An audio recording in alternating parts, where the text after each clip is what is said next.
ఎక్కడైనా దొంగతనం అంటే చోరీ చేసుకుని వెళ్ళిపోవడం చూస్తుంటాం. అయితే ఇక్కడ మాత్రం ఆ దొంగ రివర్స్. ఎక్కడంటారా?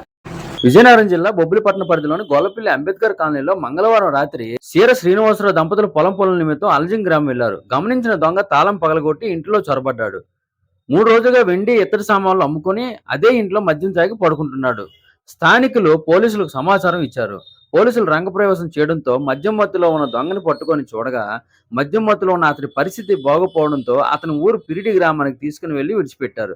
మరుసటి రోజు ఉదయం పిరిడి గ్రామం వెళ్లి చోరీకి పాల్పడిన వ్యక్తిని పోలీస్ స్టేషన్ తరలించి దర్యాప్తు చేస్తున్నారు.